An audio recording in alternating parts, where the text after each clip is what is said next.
Vamos então continuar a segunda parte desse capítulo. Nós paramos aqui quando o Gregório está ali irritado com as palavras sábias, né, do Gúbio, né? Então o Gregório coloca ali para ele: cala-te, insolente, sabes que te posso punir. Sim, concordou o nosso orientador imperturbável, né?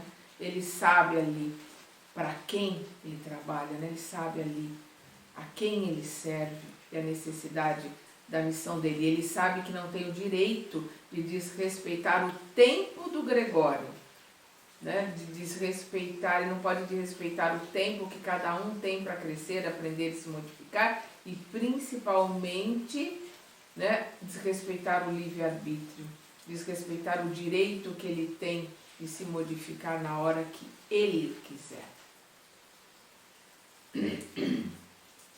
Sim, concordou o nosso orientador imperturbável. Suponho conhecer a extensão de tuas possibilidades. Eu e meus companheiros, à leve ordem de tua boca, podemos receber prisão e tortura. E, se esta representa a vontade de teu coração, estamos prontos a recebê-las. Conhecíamos de antemão as probabilidades contra nós nesta aventura. Entretanto, o amor nos inspira e confiamos no mesmo poder soberano, poder com P maiúsculo aqui, né? Poder soberano que te permite aplicar a justiça. Então ele confia em Deus, porque Deus permite que o Gregório faça o que está fazendo. E ele confia nesse mesmo Deus que sabe que é o amor que faz com que ele esteja ali solicitando a ajuda do Gregório. Gregório fitou o Gúbio assombrado à vista de tamanha coragem e, de certo, aproveitando a transformação psicológica do momento, enunciou com firmeza serena. Então, Gregório fitou o Gúbio assombrado à vista de tamanha coragem e, de certo, o Gúbio, vendo o assombro do Gregório com a coragem, com a firmeza dele, o Gúbio se aproveitou essa pequena transformação no Gregório, uma transformação psicológica, e continuou com firmeza. Palavras do Gúbio. Declarou-nos Matilde, a nossa benfeitora, que a tua nobreza não se esvaiu, a sua nobreza não se dissipou, e que as tuas elevadas qualidades de caráter permanecem invioladas, não obstante a direção diferente que imprimistes aos passos. Por isso mesmo, identificando-te o valor pessoal, chamo-te de respeitável nos apelos que te dirijo.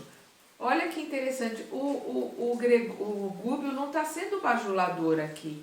O Gúbio não está mentindo. O que o Gúbio está colocando são as informações que a Matilde passou para ele.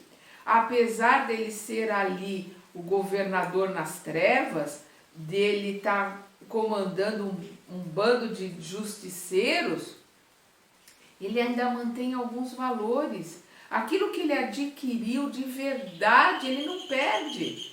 Então ele ainda tem alguns valores, ele ainda tem algumas coisas nele que são boas, que são valorosas, e que a Matilde colocou para o Gúbio. Por isso que ele coloca aqui, que a tua nobreza não se dissipou e que as tuas elevadas qualidades de caráter continuem violadas. Então você tem caráter, você tem valores que continuam violados dentro de você. E isso é importante, ele não está mentindo. Por isso que ele coloca, chamo-te de respeitável nos apelos que te dirijo. E não, como ele está colocando, eu estou te chamando de respeitável, eu não estou fingindo, não estou mentindo, né? Não estou sendo hipócrita.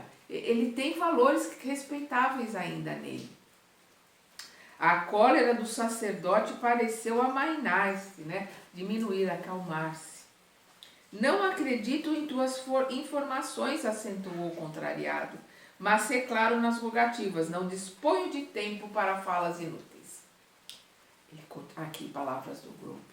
Venerável Gregório, pediu nosso instrutor humilde, serei breve. Ouve-me com tolerância e bondade. Não ignoras que tua mãe espiritual jamais se esqueceria de Margarida, ameaçada atualmente de loucura e morte, sem razão de ser. Escutando o informe, o sacerdote modificou-se visivelmente, expressando na fisionomia inquietação indisfarçável. A estranha auréola que lhe revestia a fronte revelou tonalidades mais escuras. Então ele ficou ali, apreensivo, né, com raiva do que o Gúbio estava mencionando ali. Se vocês estiverem escutando, eu acredito que estejam, né, nós estamos com uma chuva muito, muito forte.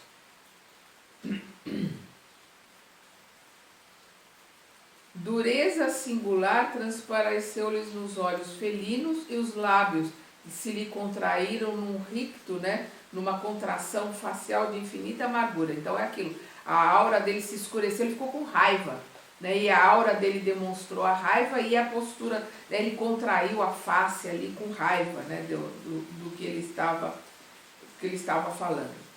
Tive a ideia, o André falando, né? Tive a ideia de que ele nos fulminaria se pudesse, mas conteve-se imóvel, apesar da expressão agressiva e rude. Não desconheces que Matilde possui na tua companheira de outras eras uma pupila muito amada ao coração.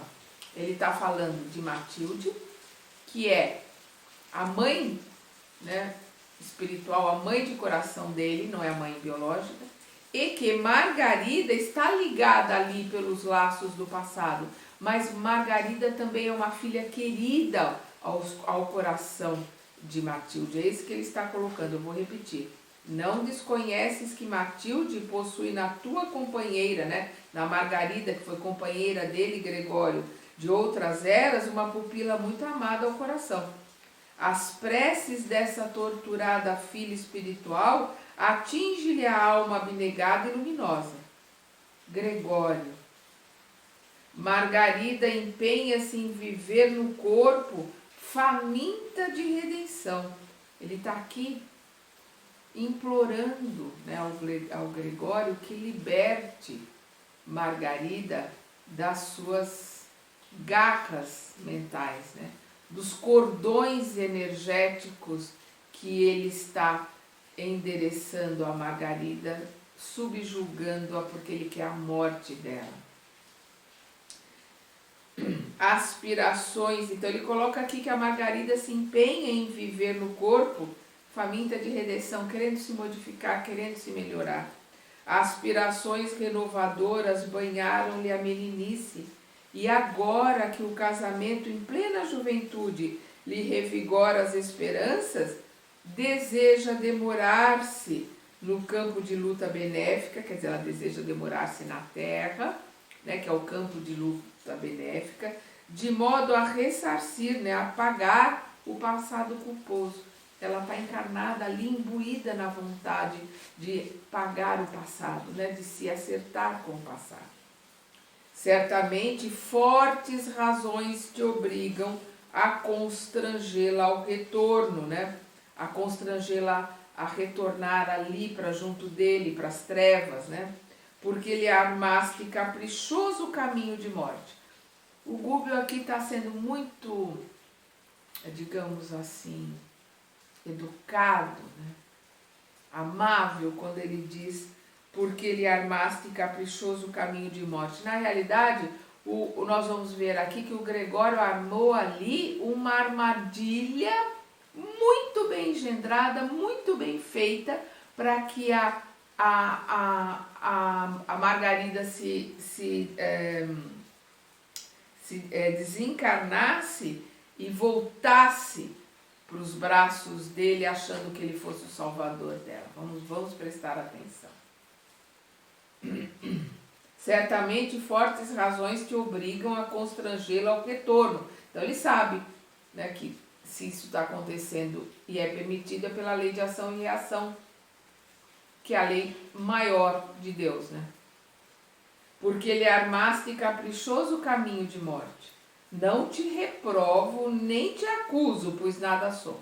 Não te reprovo, nem te acuso, porque nada sou. Não tenho o direito de te reprovar, nem te acusar. E ainda que o Senhor me conferisse algum alto encargo representativo, não me competiria julgar-te, senão depois de haver vivido a tua própria tragédia, experimentando as tuas próprias dores. Quer dizer, mesmo que eu tivesse em altos postos e pudesse te julgar, eu não poderia fazê-lo sem viver a vida que você viveu. Como diz, né, os índios americanos, sem andar 2 milhas dentro do teu sapato. Então, para entrar dentro do teu sapato, eu tenho que viver dentro de você, da pessoa. Então, ninguém pode julgar ninguém, porque não está dentro dele para saber tudo o que aconteceu e tudo que aquela pessoa viveu e sentiu. Sei, porém, que pelo amor e pelo ódio do pretérito, ela permanece intensamente ligada aos raios de tua mente. E todos sabemos que os credores e os devedores se encontrarão tarde ou cedo face a face. É a lei de ação e reação. Credores e devedores se encontrarão sempre. Mais cedo ou mais tarde se encontrarão face a face. E olha que interessante quando ele diz aqui, ela permanece intensamente ligada aos raios da tua mente.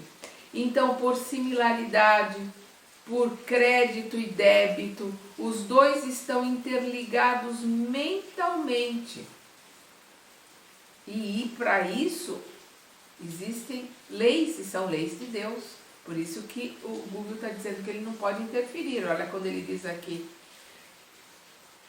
sei, porém, que pelo amor e pelo ódio, amor e ódio do pretérito, ela, Margarida, permanece intensamente ligada aos raios de tua mente. E todos sabemos que os credores e os devedores se encontrarão, tarde ou cedo, face a face. Entretanto, a atual existência dela envolve largo serviço salvador. Desposou antigo associado de luta evolutiva que te não é estranho ao coração. Quer dizer, o marido dela não te é estranho ao coração, né? E é também um associado de luta. Os dois estão casados para se renovarem, para se ajustarem, se lapidarem e pagarem suas dívidas juntos. Quer dizer, desposou o antigo associado de luta evolutiva que te não é estranho ao coração e reinará maternalmente num lar em que devotados benfeitores organizarão formoso ministério de trabalho iluminativo. O que o Google está colocando aqui? Que ela está associado a um irmão que também é conhecido do Gregório. Eles estão querendo melhorar, estão querendo se aprimorar e eles se programaram para se casarem e terem filhos. E espíritos elevados, espíritos que têm um trabalho, uma missão a realizar na Terra, virão como filhos deles dois. Olha que coisa linda, que maravilha de trabalho, de renovação, de aperfeiçoamento, né, de luta, de ressarcimento de dívida que o Google está colocando aqui nas entrelinhas. Ele não está sendo, vai acontecer isso e aquilo, mas nas entrelinhas, olha o que ele está nos dizendo. Desposou o antigo associado de luta evolutiva que te não é estranho, quer dizer, você conhece, né, o teu coração conhece, e reinará maternalmente, como mãe, num lar, em que devotados benfeitores, né? Quem são devotados benfeitores? Espíritos elevados. Organizarão formoso ministério, virão em missão. O que é um ministério de trabalho? É um trabalho elevado, em formoso ministério de trabalho iluminativo, um trabalho elevado, aqueles que virão como filhos dela terão. Espíritos amigos da verdade e do bem se preparam a receber-lhe a ternura materna. Espíritos elevados estão sendo preparados para serem recebidos por ela como filhos dela.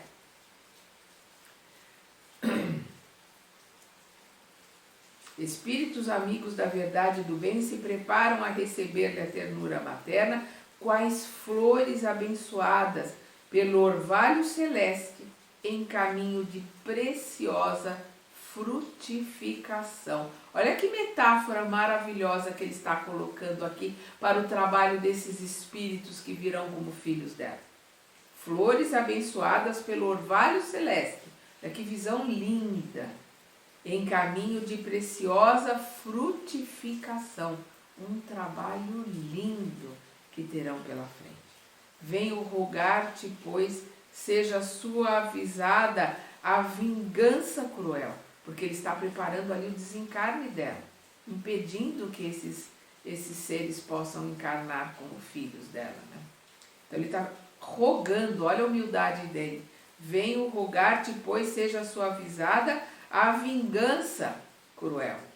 Nossa alma, por mais impassível, modifica-se com as horas. O tempo tudo devasta e nos subtrai todos os patrimônios da inferioridade para que a obra de aperfeiçoamento permaneça.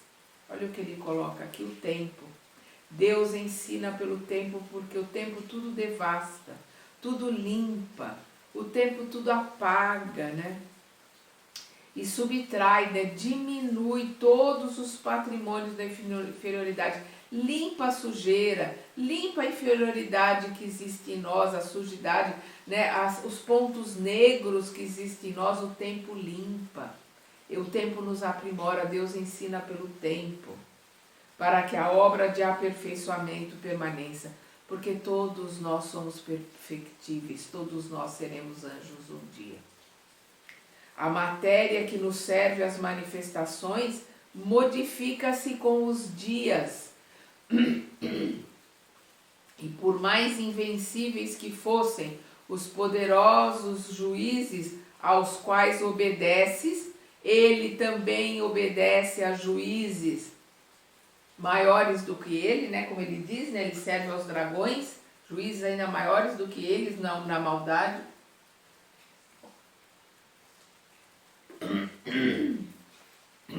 Perdão. E, por mais invencíveis que fossem os poderosos juízes aos quais obedeces, não ultrapassariam eles de nenhum modo a autoridade soberana do Todo Misericordioso, né, do Pai Criador, né, que lhes permite agir em nome da corrigenda, afeiçoando-lhes a tarefa ao bem comum, né? Eles não podem ir contra aos desígnios do Pai de aprimoramento, de melhora, porque o Pai permite o trabalho desses irmãos trevosos, porque indiretamente o mal está sempre trabalhando para o bem. Afeiçoando-lhes a tarefa ao bem comum, porque fazendo o que estão fazendo, eles estão começando a aprender a trabalhar para o bem comum, e mais tarde trabalharão para o bem, porque terão se aprimorado, terão aprendido, terão se modificado através do trabalho que fizeram para o mal. Cada um aprende dentro da sua capacidade, dentro da sua frequência, né, dentro da sua similaridade, né, junto com os quais é afim. Passados minutos de expectativa e silêncio, caíram sobre nós. Então, desculpa, eu falei passados, não. Pesados, olha o clima ali, né? Pesados minutos de expectativa e silêncio caíram sobre nós. Nosso instrutor, no entanto, longe de desanimar, retomou a palavra em voz súplice. Olha aqui, a humildade do Gúbio ali suplicando a ajuda do Gregório. Se ainda não consegues ouvir os recursos interpostos pela lei do Cordeiro Divino, né? Pela lei do Mestre Jesus, que nos recomenda o amor recíproco e santificante, não te ensurdeças aos apelos do coração materno. Não se ensurdeça aos apelos de Matilde, né? Que é a mãe espiritual dele.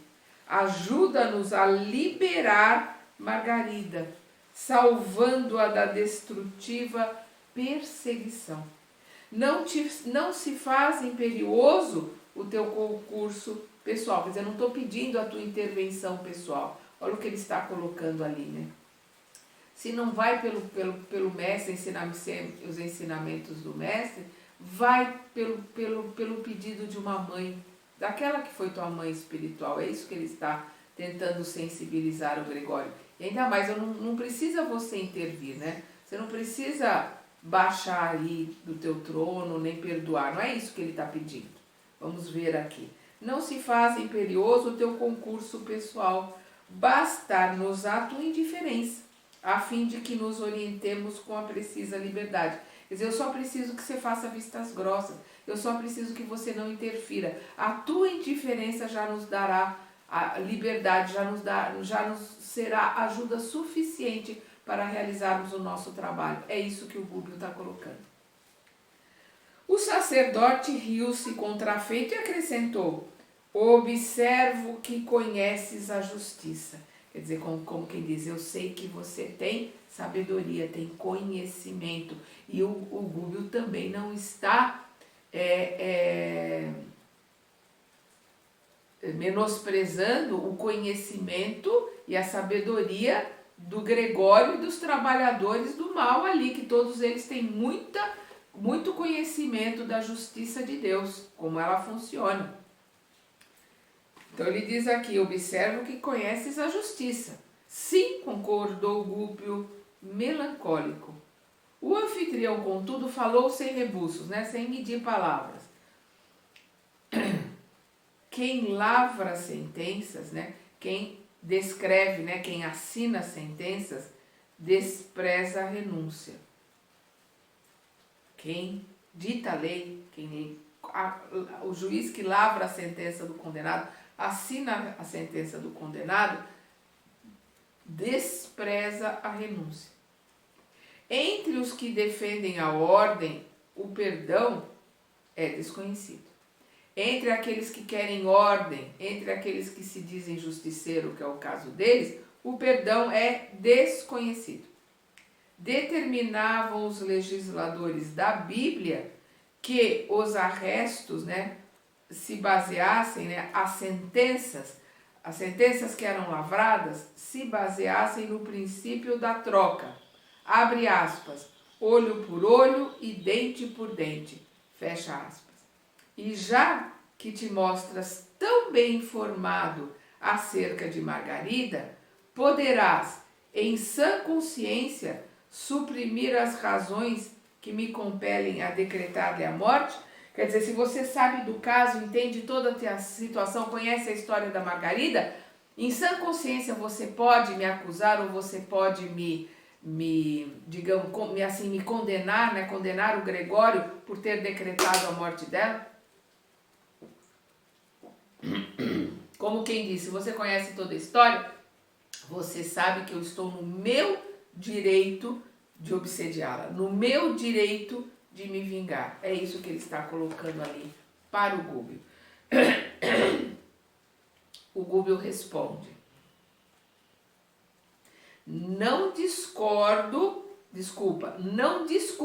olha a colocação do Gubbio, não discuto os motivos que te conduzem, exclamou o nosso orientador, entre aflito e entristecido. Todavia, ouso insistir na súplica fraterna, auxiliando-vos a conservar aquela existência valiosa e frutífera. A existência da Margarida, né? Que é valiosa e frutífera. Ajudando, ele está aqui, auxilia-nos a conservar aquela existência valiosa e frutífera. Ajudando-nos, quem sabe, pelos braços carinhosos da vítima de hoje, poderias tu mesmo voltar ao banho purificador da experiência humana, renovando caminhos para glorioso futuro. Quer dizer, ele está se ajudando-nos, quem sabe você vai poder voltar para os braços de Matilde e renascer como filho dela. É isso que ele está colocando aqui. né? Quem sabe você não pode voltar a recomeçar o teu caminho. Olha aqui a colocação do Gregório. Qualquer ideia de volta à carne me é intolerável, gritou Gregório contrafeito. O Gúbio colocou ali, muito calmo, né, muito tranquilo. Sabemos, grande sacerdote, que sem a tua permissão, em vista dos laços que Margarida criou com a tua mente, poderosa e ativa, ser-nos-ia difícil qualquer atividade libertadora. Então o que ele está dizendo aqui? Ele sabe que se o Gregório não ajudar, nem que seja com indiferença, ele sabe que o poder da mente, os laços que a Margarida, pelo seu livre-arbítrio, montou com o Gregório, né, faz com que o Gregório possa ter sobre ela um poder, possa ter sobre ela um domínio. Foi ela que aceitou isso, foi ela que determinou isso pelo livre arbítrio dela. Então, se o Gregório não concordar, o Gúbio não vai poder fazer nada, não vai poder realizar o trabalho dele. Tamanho domínio que o Gregório tem sobre a mente da Margarida. Eu vou repetir. A gente sempre precisa prestar muita atenção nas entrelinhas, né? Nos livros do André Luiz. Sabemos, grande sacerdote, que sem a tua permissão, em vista dos laços que Margarida criou com a tua mente, ela criou com a tua mente, poderosa e ativa. Mente dele não, a mente poderosa, ativa, forte, senão ele não estaria na posição que ele está. Ser-nos-ia difícil qualquer atividade libertadora. Promete-nos independência de ação. Não te pedimos sustar a sentença, nem pretendemos inocentar Margarida. Eles não estão pedindo ali perdão, não estão pedindo que ele suste a sentença, que ele releve a sentença, nem que ele a perdoe. Quem assume compromissos diante das leis eternas, das leis de Deus, é obrigado a encará-los agora ou mais tarde, para resgate justo. Olha o que ele está colocando ali. Ele está colocando a lei de Deus.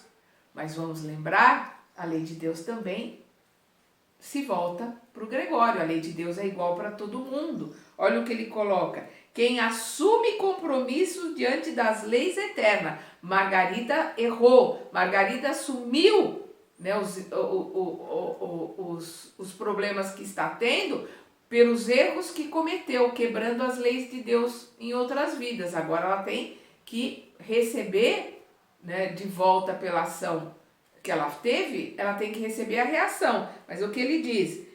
Quem assume compromisso diante das leis eternas é obrigado a encará-los agora ou mais tarde para regaste justo. Ele está falando da Margarida, mas também indiretamente está cutucando ali o Gregório. Você também vai ter que encarar de frente, né, aqueles com os quais dos quais você se afastou, inclusive Matilde. Rogar-te-íamos, contudo, adiamento na execução dos teus propósitos. Ele não está pedindo perdão, não está pedindo que ele é inocente, mas ele está implorando ali que ele adie um pouco a sentença de morte que ele decretou para Margarida. É isso que ele está colocando.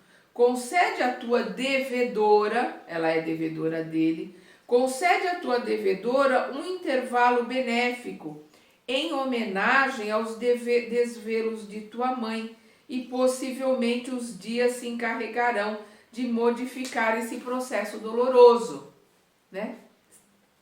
Se afasta só, e isso já é suficiente. Demonstrando expressão de surpresa em face da imprevista solicitação de adiamento, quando nós mesmo esperávamos que o orientador se impusesse reclamando de revogação definitiva, Gregório considerou menos contundente. O André está surpreso ali, porque ele estava achando que o Gúbio ia pedir o perdão para Margarida, né? Obrigar o Gregório ali a perdoá-la, né? A dar um sermão ao Gregório. Não, o Gregório, o Gúbio ali humildemente está pedindo só que ele se afaste. que ele adia a sentença. E o André estranha, o André achou estranho. Aí o André achou estranho, mas o Gregório também estranhou, porque ele estava ali indo para um embate, e eles só estão pedindo que ele se afaste, né? Que ele seja indiferente, ou seja, faça vistas grossas ao trabalho do que o Gúbio vai realizar. Aí Gregório considerou menos contundente, né? mais amigável, né? Tenho necessidade do alimento psíquico que só a mente de Margarida me pode proporcionar. Olha que coisa! Ele vampiriza as energias da Margarida através da mente dele. E ele precisa dessas energias para ele. É alimento psíquico dele. E essas energias só ela pode dar para ele. Olha só o que causa essas ligações, esses cordões de credor e devedor. O que causa a raiva, o ódio, a mágoa. Ele está tão ligado a ela, ele se alimenta há tanto tempo psiquicamente das energias dela que ele não pode abrir mão desse alimento. Ela é repasto para ele, ela é alimento para ele. Para a gente pensar e analisar. Vou repetir. Tenho necessidade do alimento psíquico que só a mente de Margarida me pode proporcionar. Perguntou Gúbio mais encorajado. E se reencontrasses o doce reconforto da ternura materna, sustentando-te a alma, até que Margarida te pudesse fornecer redimido e feliz o sublimado pão do espírito? Ou seja, se você fosse alimentado pela energia da tua mãe, isso te serviria? Poderíamos trocar o alimento energético para você de uma para outra? O sacerdote levantou-se pela primeira vez e clamou: não creio. As reticências, não creio. E se propuséssemos semelhante bênção em troca de tua neutralidade ante o nosso esforço de salvação? Permitir-nos-ia agir concomitantemente, quer dizer, permitiria que nós agíssemos juntamente com os servidores que te obedecem às ordens? Não os inclinarias contra nós e deixar-nos-ias ombrear com eles tentando a restauração? O tempo dessa forma daria o último retoque em tuas decisões. Quer dizer, você nos deixa trabalhar, não põe os teus trabalhadores contra nós, nos coloca lá junto dos teus trabalhadores e eu peço para a tua mãe, energeticamente, te suprir as energias que você não absorverá mais de Margarida. Olha o que ele está colocando. Olha os campos de energia. Olha como as coisas acontecem no plano espiritual e a gente só entende vendo, estudando e analisando as entrelinhas, as informações que estão aqui para nós.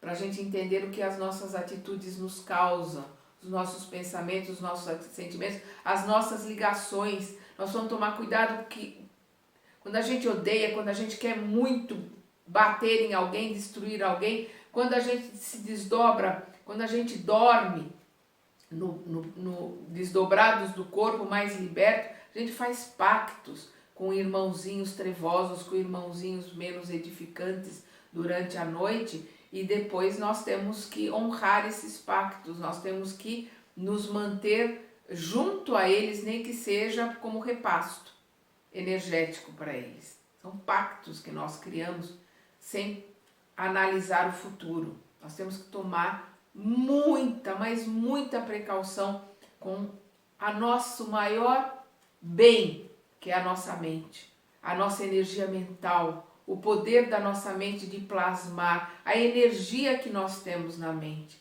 Porque é desta energia da mente de Margarida que Gregório se alimenta. É a nossa mente que nós temos que cuidar. Por isso Jesus coloca o vigiar e orar. Nós temos que vigiar a nossa mente e orar quando saímos do padrão vibratório bom. Gregório refletiu alguns instantes e redarguiu. É muito tarde.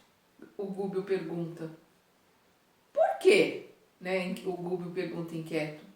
O Gregório responde: o caso de Margarida, esclareceu o sacerdote em tom significativo, está definitivamente entregue a uma falange de 60 servidores de meu serviço, sob a chefia de duro perseguidor que lhe odeia a família. 60 servidores das trevas estão ao comando de Gregório em volta de Margarida para destruí-la. E o chefe não odeia Margarida, mas odeia a família na qual Margarida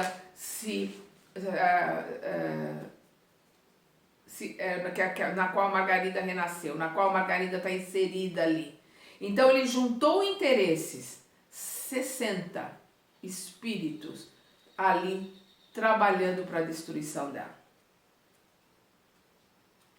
A solução fatal poderia ter sido alcançada em poucas horas, mas não desejo que ela me volte às mãos com a revolta de vítima, em cuja fonte interior só me fosse possível recolher as águas turvas do desespero e do fel. Será torturada como me torturou em outra época, padecerá humilhações sem nome e desejará a morte como valioso bem. Atingida a rendição pelo sofrimento dilacerante, a mente dela me receberá por benfeitor, amoroso e providencial, envolvendo-me nas emissões de carinho que há muitos anos venho esperando. Olha a trama que o Gregório armou. Ele não quer só a morte dela, porque a morte dela ele já teria conseguido há muito tempo. Ele montou uma trama para que ela sofra tanto, para que ela se desespere tanto, que ela peça a morte. E no momento que ela pedir a morte, o Gregório vai aparecer como benfeitor, vai arrebatá-la e ela não vai estar como vítima ali. Ela não vai, a curto prazo, ela não vai saber que ele é o algoz. E ela vai se voltar para os braços dele, que é o que ele quer há muito tempo. Seria infrutífera qualquer tentativa liberatória, o Gregório continua falando para o Gúbio. Os raciocínios dela vão sendo conturbados pouco a pouco e o trabalho de imantação, quer dizer, de magnetização para a morte, está quase terminado. Tudo é na mente. Então eles estão dominando a mente dela, magnetizando a mente dela, e os trabalhos para a morte dela já está quase terminado, já está quase no fim o processo. Ela está prestes a desencarnar. É isso que o Gregório está falando para o Gúbio. É tarde demais, vocês não vão conseguir nada. É isso que ele está falando para o Gúbio. O nosso dirigente, né, o Gúbio, no entanto, não se deu por vencido e insistiu. Palavras do Gúbio. E se nos confundíssemos com a tua falange, tentando o serviço a que nos propomos? Compareceríamos junto à enferma como amigos teus, e sem te desrespeitarmos a autoridade, procuraríamos a execução do programa que nos trouxe até aqui, testemunhando a humildade e o amor que o Cordeiro nos ensina. Gregório pensava maduramente em silêncio, mas Gúbio prosseguia com simplicidade e firmeza. Concede, né? O Gúbio fala aqui humildemente, dá-nos tua palavra de sacerdote. Lembra-te de que um dia, ainda que não creias, enfrentarás de novo o olhar de tua mãe. O interpelado, após longos minutos de reflexão, ergueu os braços e asseverou: não creio nas possibilidades do tentame. Todavia, concordo com a providência a que recorres. Não interferirei. Em seguida, tilitando, soando a campainha de modo particular, determinou que os auxiliares se reaproximassem. Como que semi-vencido na batalha em que se empenhara com a própria consciência, invocou a presença de um certo Timão, que nos surgiu pela frente, surpreendendo-nos com seu semblante de carrasco. Dirigiu-lhe a palavra, indagando pelo andamento do caso Margarida, entre aspas aqui. Ao que o preposto informou estar o processo de alienação mental quase pronto. Questão de poucos dias para a segregação em sua casa de saúde, quer dizer, para a colocação, para a internação dela numa casa de saúde. Indicando-nos algo constrangido, determinou Gregório que o auxiliar de sinistro aspecto nos situasse junto da falange que operava ativa na execução gradual do seu decreto de morte. Então, meio constrangido, Gregório colocou ali, mandou que esse timão levasse o Gúbio, o André e o Elói para junto daqueles que estavam ali cumprindo as ordens do Gregório junto a Margarida, aqueles 60, né? E que eles entrassem ali como trabalhadores do Gregório. Eles conseguiram, né, a intercessão, eles conseguiram poder afastar o Gregório para eles poderem realizar o trabalho. O Gúbio conseguiu, né? Para que o Gúbio pudesse realizar o trabalho que ele veio à Terra para realizar. Então vamos continuar estudando e aprendendo no próximo capítulo.